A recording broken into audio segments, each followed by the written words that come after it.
good. What's up, guys? Welcome back to another episode of Irene Iron Travels. So good to see everyone. And we're actually packing up to get back on the road tomorrow because we've been home seeing friends and family for the past, 4 weeks now? Yes, we spent 1 week in Wisconsin and then we spent 3 weeks in Minneapolis, and it has been a whirlwind trying to cram a whole year's worth of social events into 4 weeks. We're exhausted. We are ready to get back to our normal life as we know it. We did our best to record as much as we could. We got a couple episodes in Bayfield. We did the e-bike tour of Minneapolis that you guys have seen by now. Hopefully you enjoyed that video, and I know that was a fun one for Chris because that just shows us all of the places that we grew up with and loved. I had a great time picking out my favorite spots to share with you guys, and it was wonderful. I love Minneapolis. So part of packing up is Chris doing a lot of food prepping and getting our cooler ready to go. And you guys have seen already the cooler that we've been using for actually about the past 2 months now. And we want to show you a little bit more of the Bouge RV cooler that we've been using. And also we're going to show you a cooler that we're changing to. Yeah, we had a good amount of time to get a good feel for the Bouge. We have a list of likes and a list of dislikes. So now at this exact moment we have both, but we will be transferring to a new cooler. And yeah, I just spent the whole day food prepping, grocery shopping, taking advantage of our family's kitchen that we have here as we have running water. So I am ready to stock up the cooler. We are ready to load everything up, and we thought this would be the perfect time to show you the coolers as we're loading it in. Absolutely. So we'll go over the Bouge RV that we've been using a little bit here. And just off the bat, the two main reasons that we are changing. One is for size. This one's a little bit small for us and our full-time needs. And then the second is again, for our full-time needs, we're looking for something a little bit more higher quality build and also thicker insulation. More durable, something that's going to last a little bit longer. We are, basically having this thing inside of a truck that's gets to, 100 plus degrees. And so it's definitely putting a stress on our electrical system, which I just installed a solar panel to, so I'm excited about that. But let's get into this Bouge RV cooler. So here is the 42 quart Bouge RV electric cooler. This might look familiar because this is what we've been using. We actually had it plugged into our house that we were at in Florida for a couple weeks just to make sure everything was good. And then we had it inside of our truck for the next month or so. And we've still kind of had this thing plugged in and using it.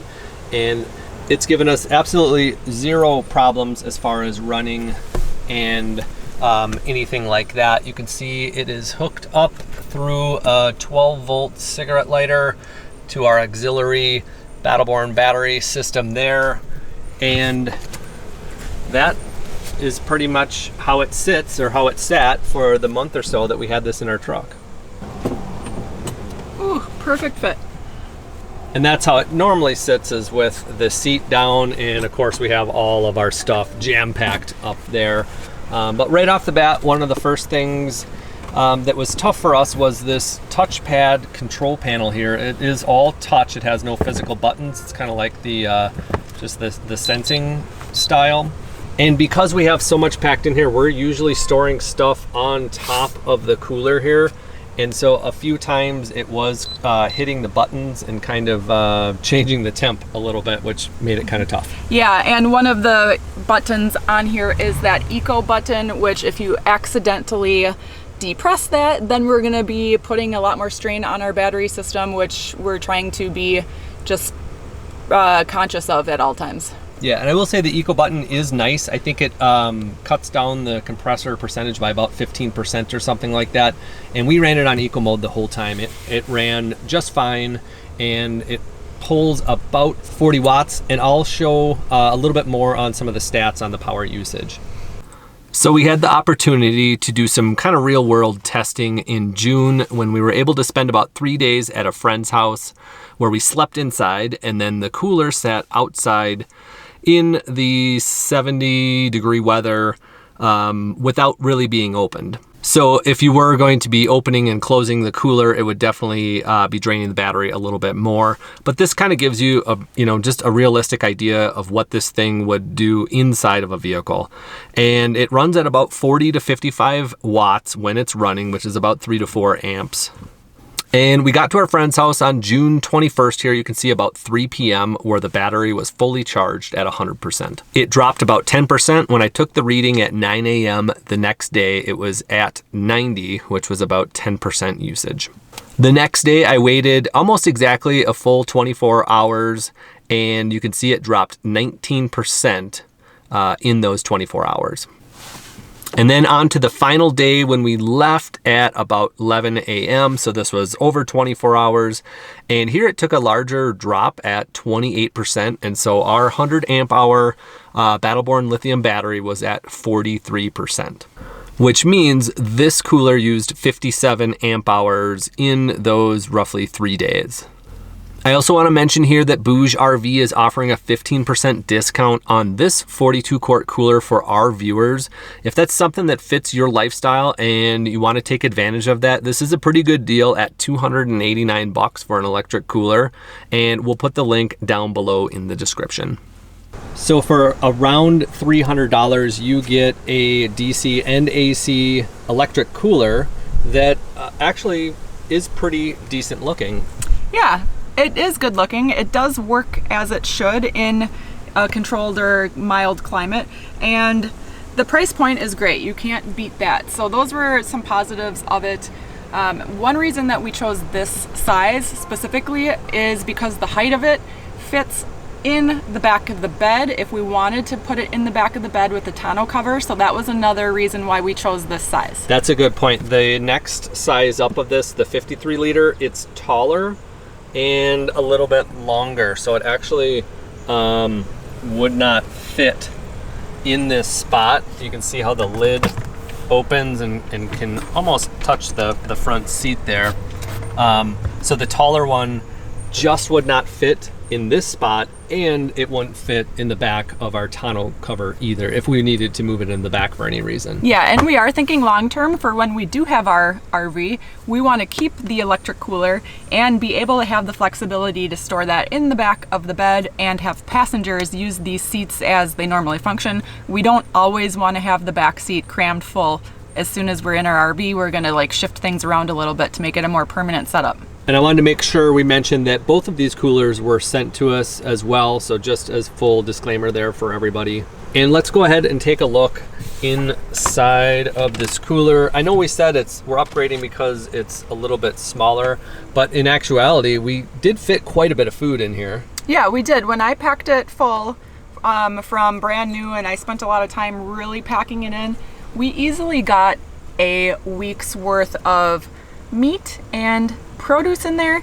Of course, we did supplement with some pantry items that are non-perishable, so a lot of the food we kept outside of here, but anything that needed to be cold, we really did find it held a lot. The only thing that we were really limited on is beverages. We had 1 can per person in here that we had to rotate out. We would really like to have just some more flexibility so that we could have more than 1 can ration a day.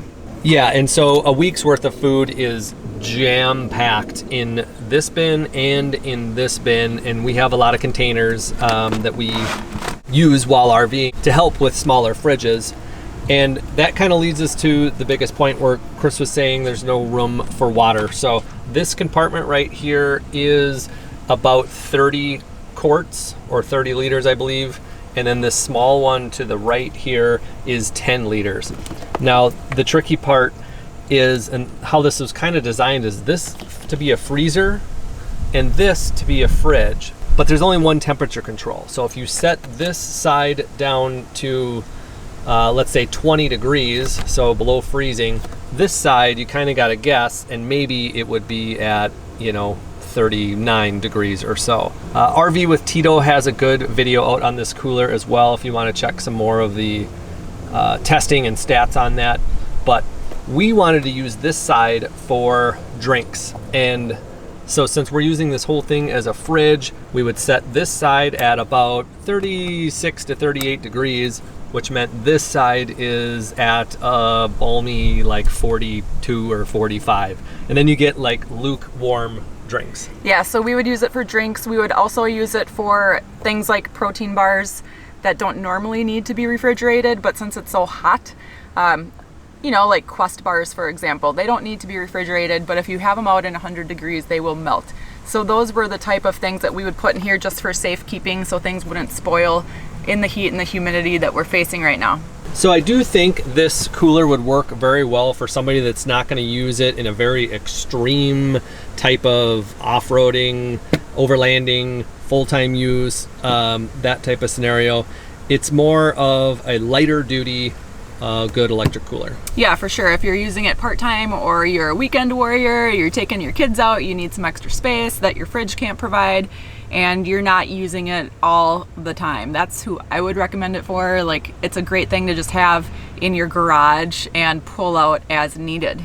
And then the last thing to kind of note on is the build quality and construction that I was kind of talking about, that we wanted to kind of upgrade to more of a premium, higher end cooler. You can see on the top here, it kind of has this no foot zone, which means it's not designed to be stood on or sat on or anything like that. So you can kind of see this lid. I don't know if it shows up on film, but it kind of rattles a little bit. It's not super tight.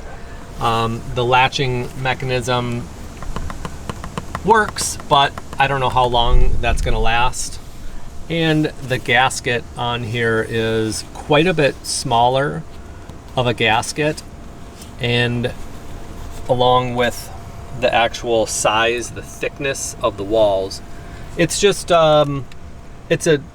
it's an entry-level cooler, and it needs to be built that way to keep the price point. So I understand why they, you know, have it constructed this way. Yeah. You can't compare, you know, the top of the line cooler with these entry-level ones. So this actually did a very good job for us over the past month or so that we've been full-timing with it. And we are, with that said, excited to upgrade to the new 55-liter Dometic cooler. And this is what we're switching to. This is the Dometic CFX 355IM, and this thing is just a beast, and it's super rugged. You can see the size difference. It's just about maybe only an inch taller, but it's just that little bit of wider. So I believe this is like the largest cooler you can fit in the back seat of an F-Series truck. And then size-wise, there's just, you know, really no comparison. This fridge is about 30% larger. And this whole section, actually the whole cooler, is all one temperature. The coolant goes all the way around it, so there's no differentiating between these two. These bevies are just as cold as anything over here, and that's huge. As a bonus, there's a little bit of a ice maker under there, which we'll talk about later, and we'll go over this a lot more once we get to use it, but we're just gonna throw it in the truck right now and show you how it fits. Oh, it's a little bit heavier. There's a lot in there right now. Yeah, it's kind of loaded, isn't it? It's loaded with all of loaded. your beverages. Those are gonna get the yank once I put the food in.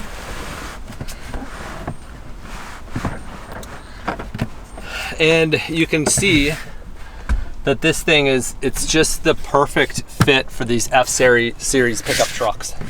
And I'm pretty blown away that like it actually fits this well. It does fit good. Yeah, it does block the LCD screen right up front here because this passenger seat is going to be back into it. But Dometic has something up their sleeves, which is a Bluetooth app that you can control the whole thing from your phone. So it doesn't really matter.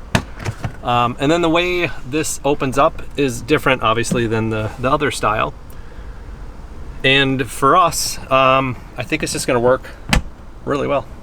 Yeah, I'm excited about that angle, and we will be using this now full time as we hit the road tomorrow morning, and we will get some good experience with it, and then we'll share more with you guys after we really have been able to try it firsthand in real life day after day. Yep. So like I mentioned, the size and the rugged durability of this are the two main reasons we wanted to switch to this cooler.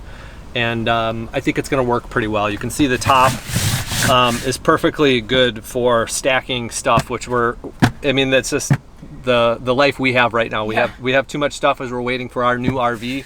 And so we're going to have two things stacked on this at all times. It's nice that there's some texture there to work as grippy. Yeah, this is grippy here as well. So if you have questions about either cooler, go ahead and ask us.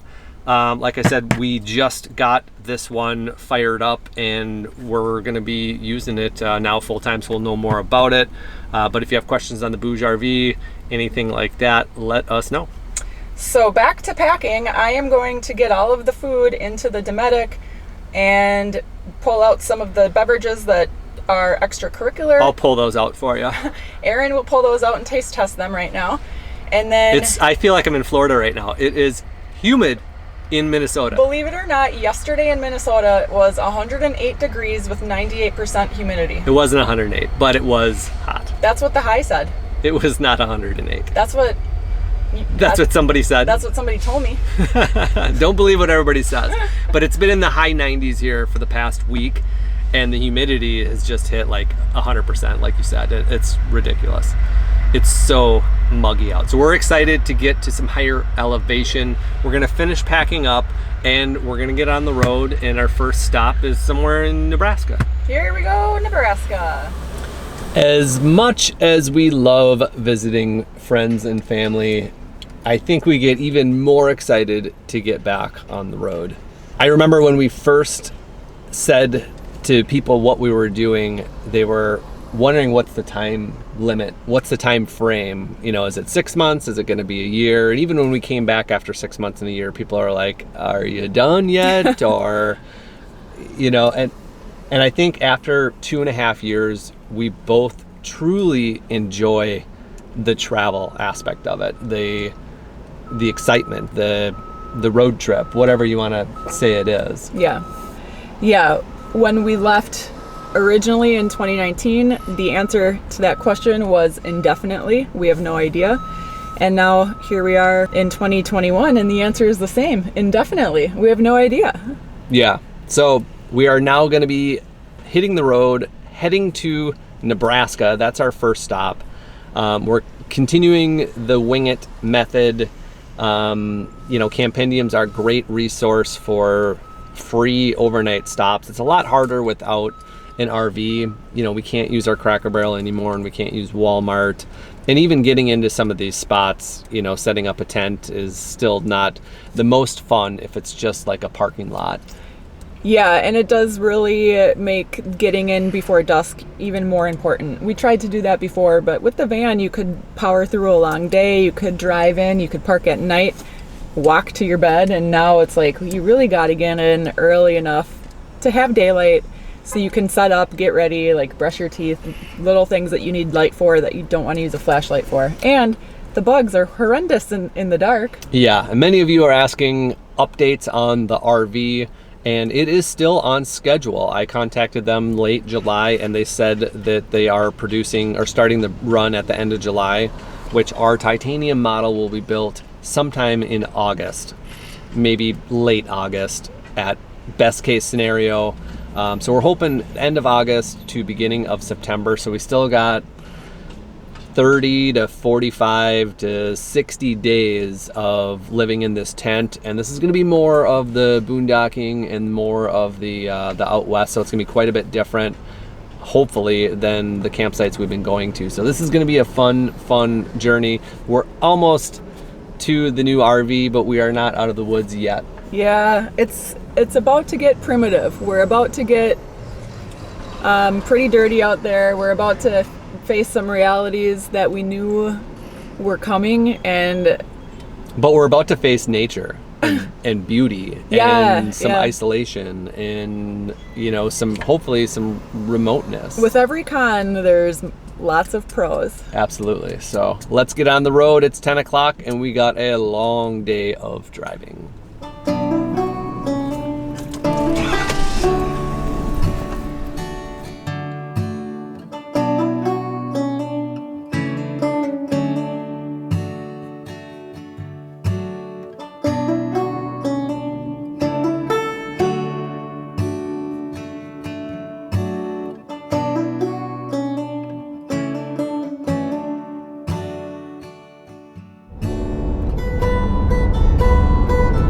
So looking onto Campendium, you know, I always put on the show always free here just to get to the free spots, and there's plenty of these like everywhere. So you get your route, and then you kind of look around the area and the route that you're going to. So I just kind of look at a few of these different ones. I look quickly at the stars, and then when you click into it, you can see quite a bit more, and I always go right to the reviews. Cell signal, of course, is important for us too. We're Verizon and T-Mobile, and then just they start from the most recent down, and you get a really good idea what it's like. And I like these little small recreation areas. They're usually by a lake or in a little park area, and as long as it's not in like a sketchy town or area, they're usually really, really nice, and just people are camping there and fishing, things like that. Not a lot of extracurricular activities going on. Some of the big cities, if you're too close to a big city, you're going to run into some issues with these type of areas, but the reviews will say that, so you'll see it right away. But I love it. Pictures, you got, you know, big gravel parking lot, you got grass, it says there's bathrooms, plenty of space for us to park our rig, and this is it's 6.5 hours away. Do you think you want to go a little farther? I'll pick another spot down the road. I know that only puts us at like, well, that might be around 5 or 6 actually. I think that that's perfect because it's not quite halfway, but we got a later start today just because we had to pack up and say goodbye to people. Tomorrow we'll be able to get an earlier start and make up for the less than half. Yeah, and this is about relaxing a little bit too, and since we have to set up camp and cook dinner. Yeah, run and enjoy it. Yeah, we just can't have as long a travel days. The van, you could pound out the miles. Yeah. Easy. And that's one thing, I'd say the one thing we miss the most from the van is Cracker Barrel. You already mentioned it, but they were just so easy to pull into a van in. Oh. Yeah, pull in, sneak to bed, and that's it. Yep, you can pull in at any time, drive as long as you want, and no so yeah, problems. That sounds perfect, that distance. Where does that put us? Which city? It's right outside of Lincoln. Good. Yeah, that sounds like a good plan. Yeah, so I'll pin that one on our map, and then of course I'll get a backup or two, and we'll be ready to have a good night. Yeah. Eat some dinner, set up camp. We haven't been in the tent for a couple weeks because we've been at Chris's sister's house. Yes. It was a very fun visit. Yes. And it was a different visit. Thank you, John and Kelly, for your hospitality. This was the very first year that we didn't just park on the street and live on the street because, you know, we had our motorhome before. This was the first year that we actually went inside and were house guests. So that was different for everybody. But we did get a little bit more of a personal visit that way. So it was really, really fun. Yeah, and Minneapolis style, you got some traffic jams. That's one of the reasons we left our big city life, was the horrible commute Chris used to have, 3 hours each way sometimes. Lots of traffic. Yeah, I don't miss the commutes. Yep, so we're gonna put the camera down and focus on the road.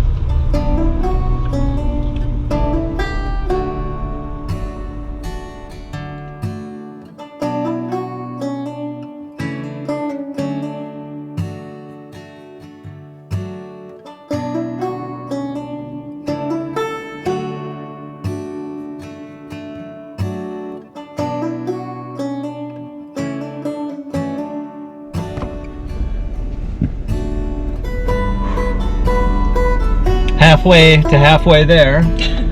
We're a quarter, some people call that a quarter. Quarter, whatever you want to call it. I call it Iowa.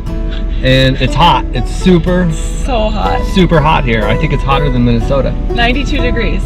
Yeah, it's definitely warmer. We're driving south. I know it gets warmer the more you drive south, but man, the Midwest is going through a hot streak right now. It's no fun. So I think tonight's going to be hopefully like it cools down like enough a little bit. I think we'll catch a breeze. Yeah, so we switched seats. We just switched spots. Took a little walk around the Iowa truck stop here, or rest area, and we're gonna hit back on the road, and we'll see you in Nebraska. We have 230 miles left. We started at just under 500.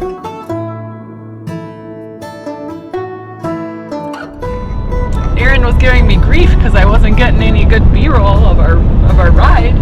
You're still not getting it. You're getting A-roll. It's just talking. It's A-roll. It's not very exciting out there. Big giant windmills, that's B-roll. Beautiful green cornfields, that's B-roll. I'm fired from my job. I need an elk. You think the passenger seat is just relaxing and doing nothing? Yeah, I do. I think it's putting your feet up, drinking bubbly waters. It's hard work. You get to backseat drive a little bit. Hard work.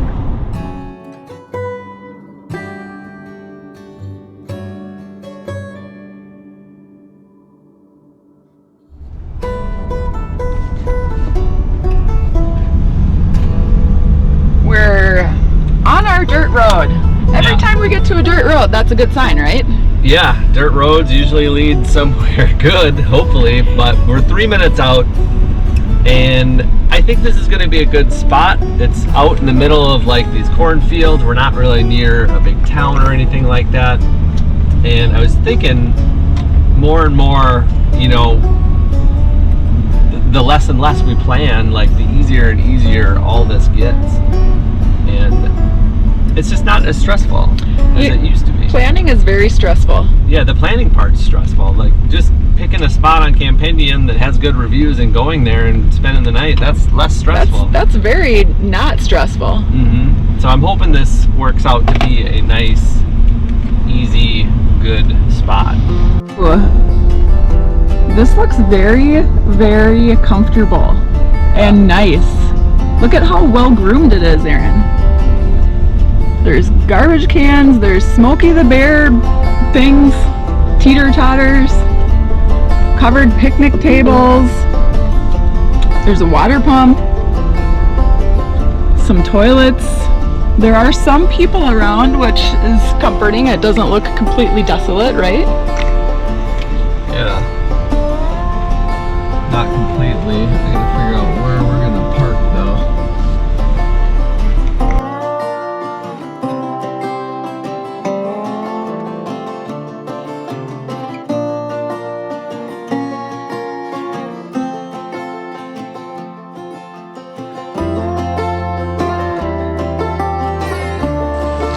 So our new RV travel trailer is actually going to have automatic leveling on it, and I'm really looking forward to that because, I mean, there's nothing wrong with blocks. We've been using them. Actually, we didn't use blocks for like the first 2 years. This is a huge upgrade for us. So we're going from no blocks, sleeping like this, to having blocks, sleeping nice and flat. Yeah, the first 2 years in the van, I think, was no blocks, and then the last 6 months we used blocks.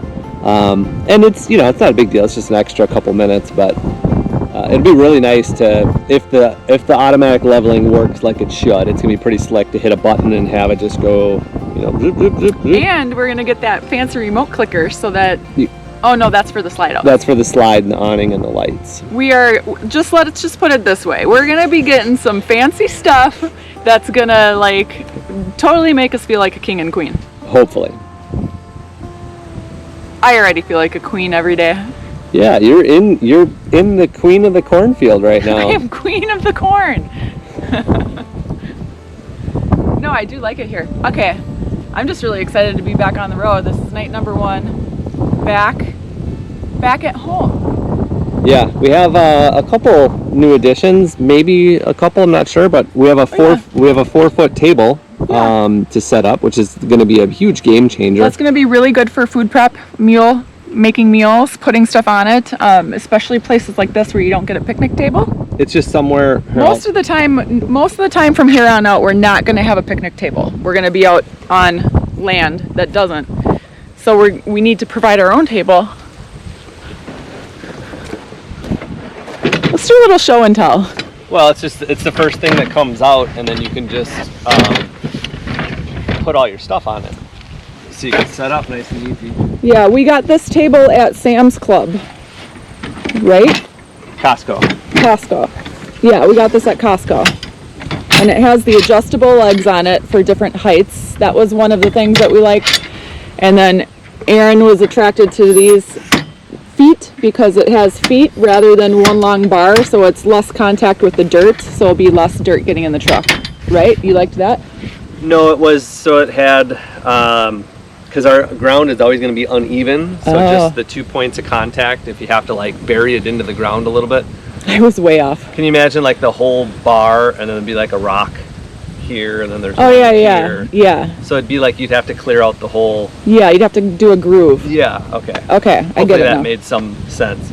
But this is pretty slick, right? Yeah.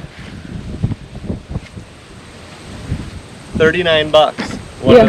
Probably be one of the best little purchases we've done in a while. Yep. What else did we get? Oh, we got some new water bags.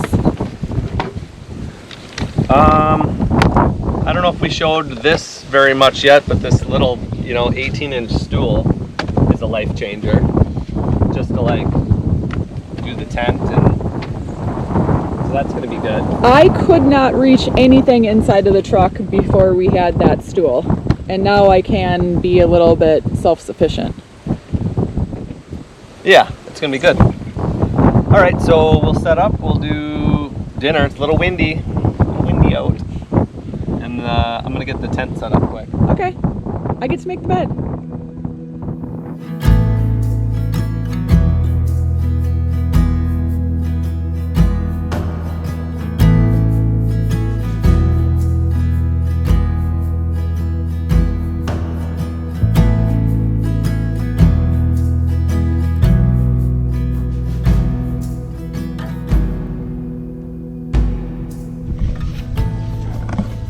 Good.